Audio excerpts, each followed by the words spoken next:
Hello, everyone, and welcome back to Beneath the Silence, Healing the Wounds of Betrayal Trauma. I'm Sandy Joy, your host, and I'm really glad you're here. I want to issue a warm welcome to all those who have listened to my podcast or watched my podcast in the past, as well as a warm welcome to all new listeners or people watching. This is I'm really glad you're here, and this is a safe space that you can come to. One, hopefully that you don't feel so alone, and that something that I say or the information in the podcast will resonate with you that help on your own healing journey.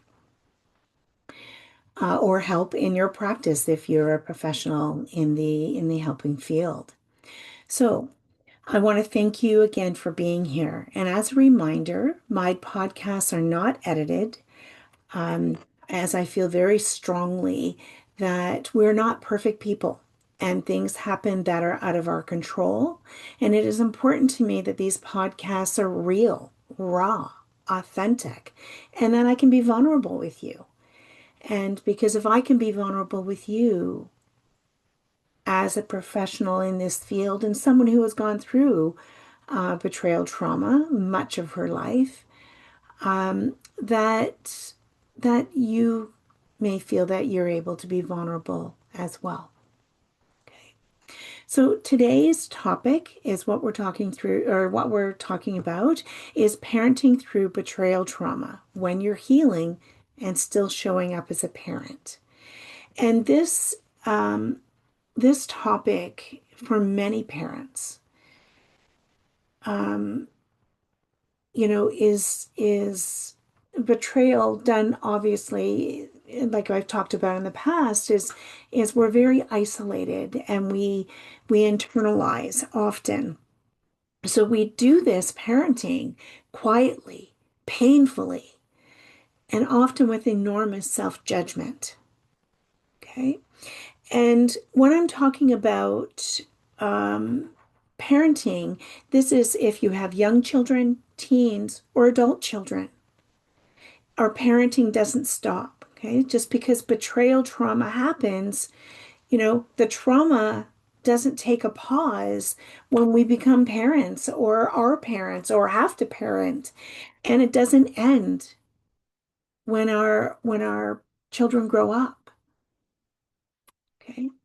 So many parents ask, how do I parent when my nervous system is shattered? How do I protect my children when I feel so broken and feel I can't even look after myself? And how do I repair relationships when betrayal has changed everything? I'm just going to, just a word of warning, I'm going to use the word repair a number of times, but I'm not in this podcast, but I'm not going to go heavily into it because this podcast is part one. And next week is going to be a follow-up, basically a part two on repair and rupture in parenting and what we can do about it. So I'm not going to get heavily into the repair part. This part is that to help you know that you're not alone. And again, if you're a professional in the field, to help your clients, feel that they are not alone. Okay. And they don't have to be perfect. So if you've asked any of these questions, so how do I parent when my nervous system is shattered? How do I protect my children when I feel so broken and can't make a decision save my life? You're not failing. You are parenting under very, very extraordinary circumstances, conditions. And so please listen gently. Pause if you need to, take a break, come back to the podcast if you'd like. But this is sacred terrain. You are safe here. But always, first and foremost, look after yourself. So, why parenting is uniquely impacted by betrayal trauma? And it's because betrayal trauma is not just personal. as we've discussed many times, it's the ripple effect. Okay? And it's not personal, it's relational. And the relationship with the perpetrator of the betrayal is damaged, is shattered. That relational, that safety, that trust, that connection has been shattered. And now, how do we parent when we're struggling? Okay. So, when betrayal occurs, as I said, trust is shattered, safety collapses, identity is destabilized. Like, who the hell am I? The nervous system moves into survival and often stays there for a long time. How long? It all depends on the support network around you. It all depends on previous possible betrayals or traumas that you've had that may not have been processed, or pieces of it haven't been processed, potentially. How you feel about yourself. What is your self-worth like? If you're in a romantic relationship who that is the perpetrator of the betrayal trauma, then you may have been manipulated and gaslit so much that your self-worth is really in the gutter.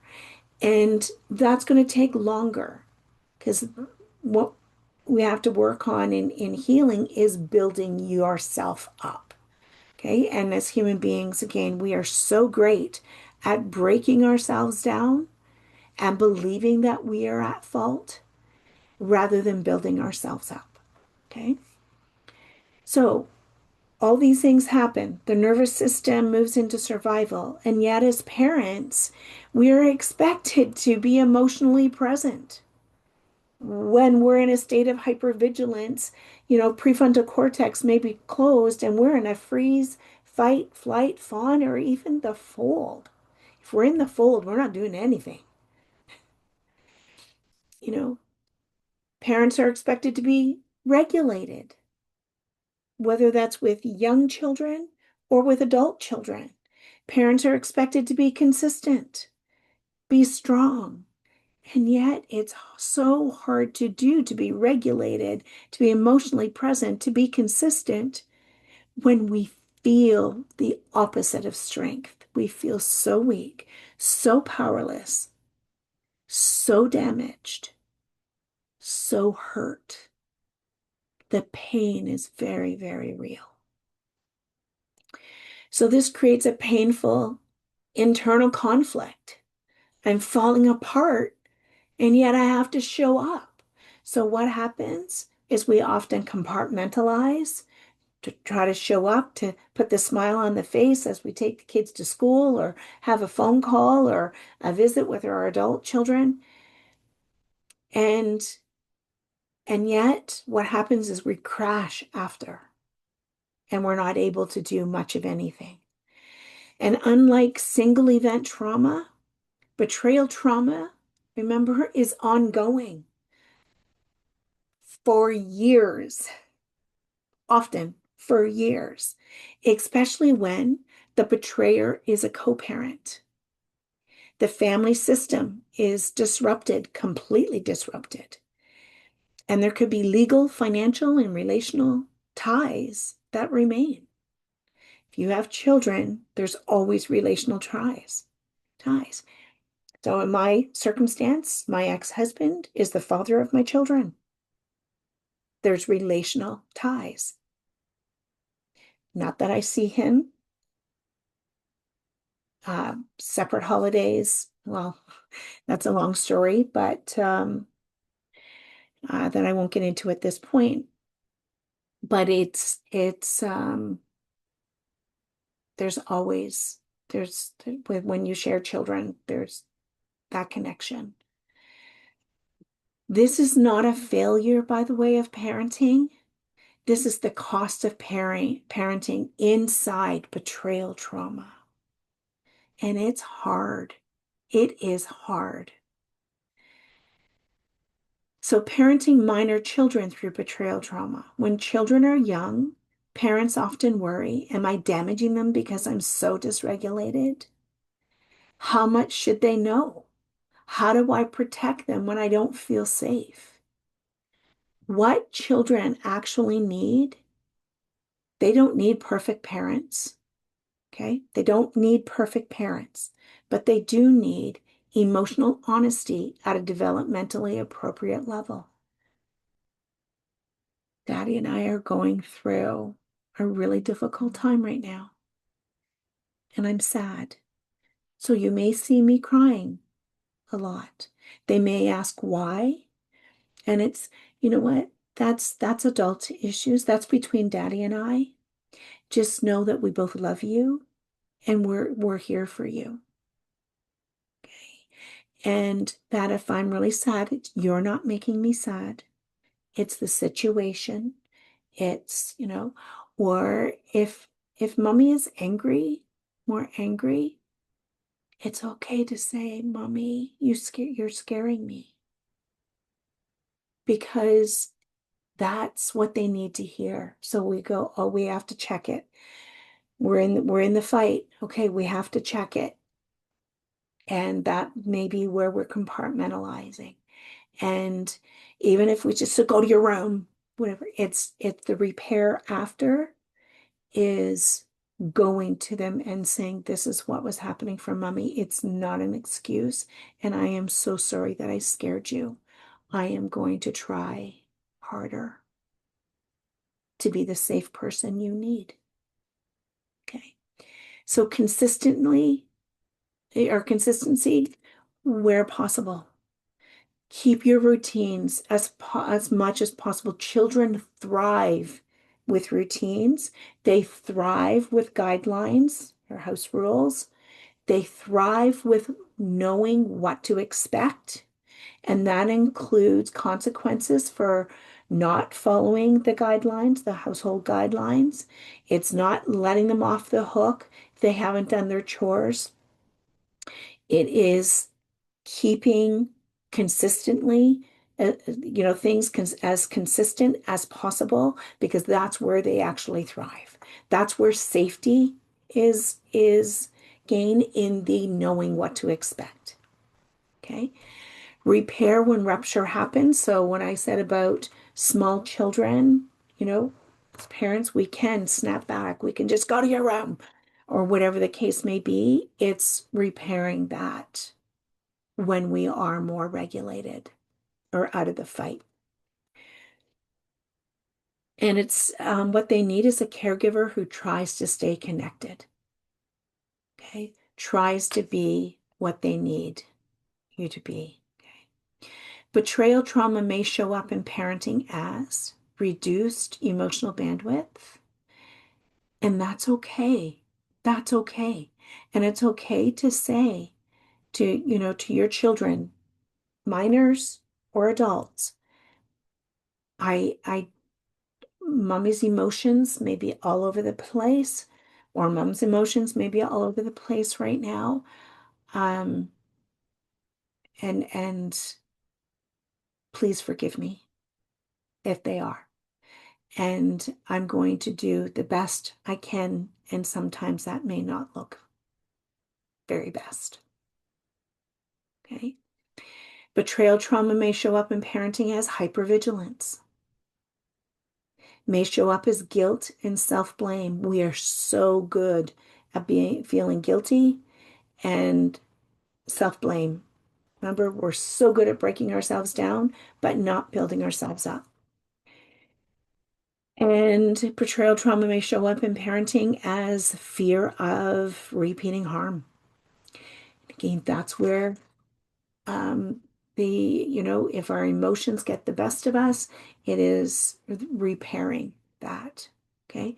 Being as safe as we can be, knowing that we're not going to be perfect, knowing that something may happen that may be an activator for us, and it's giving yourself grace. Okay. What matters most is repair, not perfection. A parent who can say, I'm struggling and I care about you is offering safety. even in pain. Okay.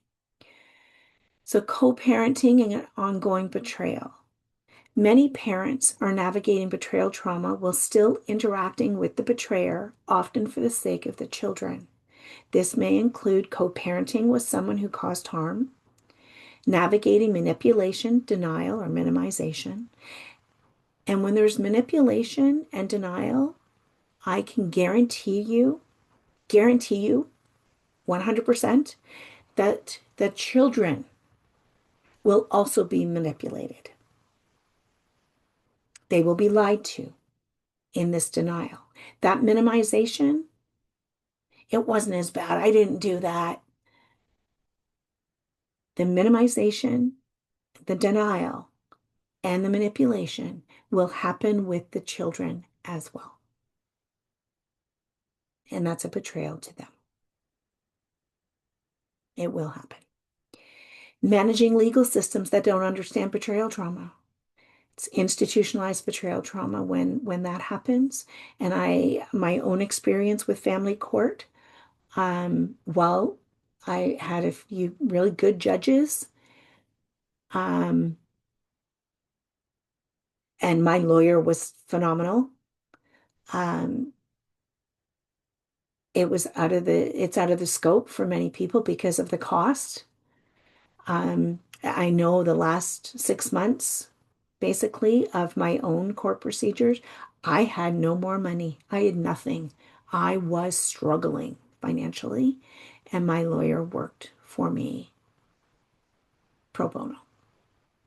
Not all lawyers will do that. I had already paid her about $200,000 that, and so much more betrayal came through my ex through the court proceedings. And um, I won't get into that at this point, but legal systems can cause so much more betrayal as well. And this is exhausting and destabilizing. Important reminders that staying does not mean agreement. It does not mean consent. And co-parenting does not require emotional intimacy. You don't have to care about their, or love or whatever your children's other parent. It is about how do you co-parent in a way that is safe for you without calling names, etc. Okay. Parenting in these conditions require extra compassion, not criticism, extra compassion for self and for your children. So now, how do we parent adult children through betrayal trauma? Parenting does not end when children become adults, even though the power dynamics change. Okay. Adult children have their own interpretation of the betrayal. And remember, if you are someone who was manipulated through that relationship, you can be rest assured that your children, even adult children, are going to be manipulated as well. And that's the case for my children, especially my daughter. And I know she has betrayal trauma blindness.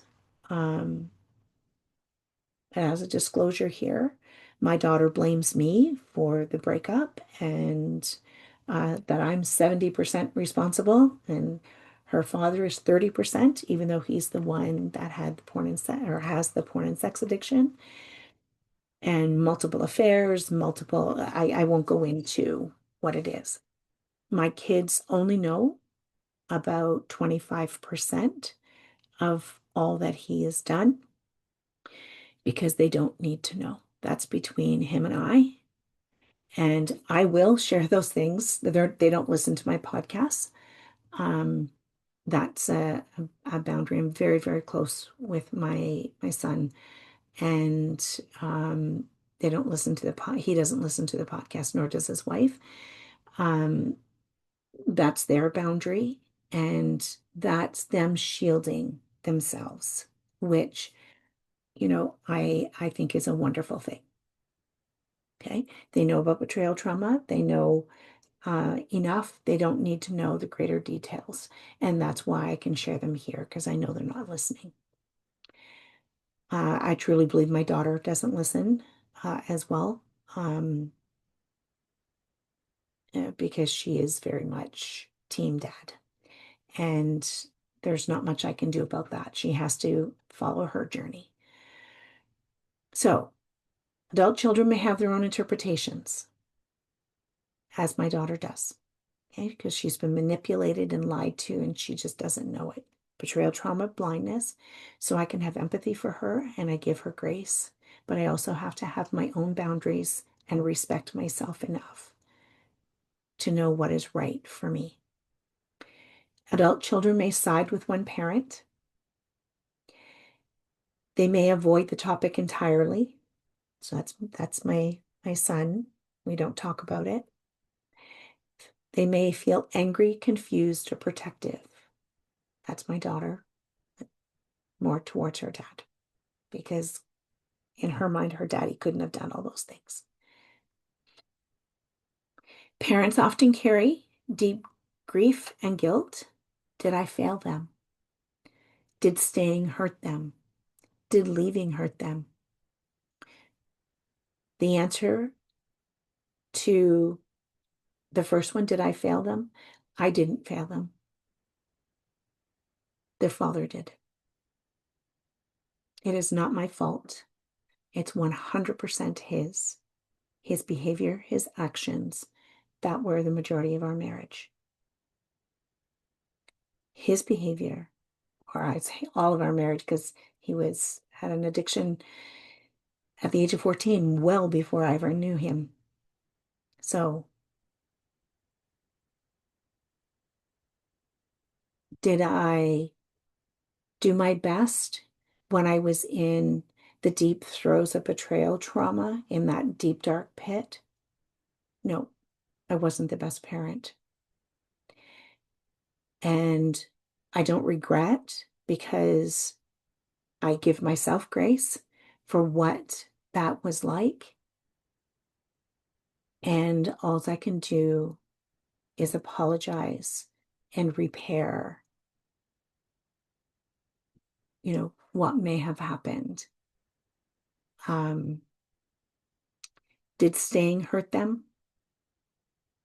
I stayed for 10 months, but that's because I needed to work on my healing journey before left. Did leaving hurt them? Of course. Of course. Because their parents divorced. And it was from the betrayal trauma. It was from the betrayals, multiple betrayals. And it's going to hurt. It's how do we help them? Okay. So here's the truth. There is no betrayal-free option in a system shaped by betrayal. For adult children, healing often involves respecting autonomy, letting go of control over their process. That's what I've done with my daughter. Allowing space for difference, holding boundaries with love. And that's what I do. Repair with adult children is often slow, non-linear. It's not like we're doing this. It's going to ebb and flow back and forth, and it's relational. And I'll get into that more in the next for next week, the follow-up. So when parents turn betrayal inward, as we said, many parents internalize the trauma as, I should have known. How did I not know? I should have protected them better. I ruined their childhood. No, this is a betrayal of self, layered into betrayal trauma. When we have these thoughts, that's a betrayal of self. But parenting under betrayal trauma is not the same as parenting with safety and support. Survival choices made under threat are not moral failures. Shame silences parents. Compassion restores connection. So as we talked about, even in the first podcast or second, or when the internalization one, it's I should have known. How? How should you have known when something was so secret? I should have protected them better. By the way, when we use the word should, we're shooting on ourselves. So let's take that out of the vocabulary. Okay. I could have protected them better. I would have protected. Had you known, you would have protected them better. But you didn't know. And how could you? Give yourself grace. And no, you didn't ruin their childhood or their adulthood. The perpetrator did. Let's place the actions of the perpetrator energetically back on the perpetrator. You did not. Perpetrator did. So what helps for parents and children? For parents, always self-compassion instead of self-attack. Betrayal trauma informs support. So seek out counselor or therapist, coach, who knows betrayal trauma. Okay, not just trauma informed. Like I said, I had 4 trauma certifications, and not once did I learn about betrayal trauma. It was in my own healing journey and research that I learned about betrayal trauma, and then I was a sponge and taking it all in and learning about all the various forms of betrayal trauma and how it affects us, and hence why I developed a betrayal trauma course and now doing the betrayal trauma podcast. I'm adamant about finding people who know betrayal trauma, professionals who understand betrayal trauma. Otherwise, you can actually be traumatized more. Give yourself permission to rest. Forget the dishes. Forget the dusting. The dust is going to sit there. It's going to come back. You could dust, but it's going to come back. So just leave it. Okay. If it doesn't get done for a week or two, nobody's going to die because of that. I'm severe asthmatic. I go 2 weeks, without the dusting. Okay. Um, naming limits, honestly. Okay. So that's your boundaries. That is what are your limits? And you know what? It's if you've had a really rough day or you've been to court or interactions with the perpetrator and emotionally, physically, mentally, you're at your limit, tell your kids, you know what? Mommy doesn't have anything left. I'm exhausted. Can we just watch a movie and order pizza? Or make peanut butter and toast, or whatever the case may be. Give yourself a break. Repairing rather than performing. Okay. So this is for true or children of any age. Truth without oversharing. They don't need to know the details of what happened. Truth giving their age when they're really little. Daddy really hurt me by some things he's done. And mommy is really, really sad. We're trying to work through it, but I don't know what that outcome's going to be. But we both love you. For older children, maybe like teenagers, maybe that there was an affair or an addiction, without getting into, if it's a porn addiction, always talk to your teenagers about that. And I would recommend Culture Reframed has all kinds of free resources for parents for talking to children of any age. So younger children adolescents, teens, etc., about pornography and pornography addiction. Culture reframe. Okay? Dr. Gail Dines is the founder of it. Validate their feelings. That's what they need. It's validation of their feelings. It's okay to feel angry. It's okay to feel scared. It's okay to feel sad. Modeling boundaries. What's appropriate and what isn't. If they're really, if you're really tired, say that you're tired, and you may not be able to, do something that you were going to do with them, but you can, like I said, watch a movie instead of playing a game or going out to, soccer, or maybe it's calling a friend or having another parent if they have, soccer or baseball or hockey practice. It's letting them know that you want to be there. You just don't have the energy. Okay. Modeling those boundaries. Showing that healing is possible, that you can smile, that you can find fun or something to be grateful for in a day. And maybe have a discussion around the dinner table about what you're grateful for. Okay? Children learn less from what we hide and more from how we repair and reconnect.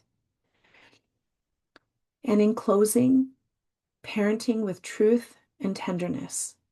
If you are parenting through betrayal trauma, you are doing one of the hardest things imaginable. You are not weak. You are not selfish. You are not failing. You are parenting inside injury, a deep, dark, painful injury, and still choosing care. That matters more than you know. So, 3 takeaways from today is parenting through betrayal trauma requires compassion, not perfection.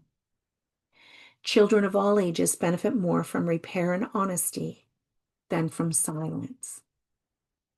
Parents deserve care, support, and relief from shame while healing. It's okay to ask for help. Thank you for joining me today on Beneath the Silence, Healing the Wounds of Betrayal Trauma. And remember that healing is possible even from the deepest, darkest, painful roots or wounds. In this episode, if this episode resonated with you, please let me know. I would love to hear from you. Just leave a comment or send me an email at sandy@sandrajoy.ca. And yes, I mean you listening. Please let me know. Or if there is any topic that I haven't touched on or an issue, would you please shoot me an email or leave a comment if whatever is, best for you about what topics you would like to hear. Okay, I have several more that I'm going to do on this, but I'm looking for more topics and how to expand to continue the podcast. And I'd really like to know what you're looking for, what you need, so I can do one, and then I can let you know when it will be live. Okay. If you would like more resources or support, you can visit me at sandrajoy.ca. And anyone who's interested in my betrayal trauma course, of course, you can find that on my website. And if you're able, please subscribe to my YouTube channel, like and share the podcast so that others may learn and find community. I do not earn any money from doing these podcasts. There is no sponsors. You have to have something like 500 or 1,000 or something. It's something like that. Anyway, I'm nowhere near that. But what it does do when you subscribe to the podcast is that it ups the algorithm for other people trying to find things on betrayal trauma. And that's what we want to do. We want to help as many people as possible so they too don't feel so alone and maybe get some validation. And so join me next week as I discuss the follow-up to this episode, which is parenting through betrayal trauma, rupture and repair, with some helpful tips. And this is especially important if you are a parent who has been alienated from your child or children for many reasons, such as betrayal, trauma, blindness, or often from the other parent having narcissistic traits, and the child or children, whether they are minors or adults, are being used and manipulated. This conversation matters and is very important because you matter and you are very important. And until next time, take gentle care and always remember, I see you, I hear you, and I believe you. Until we meet again.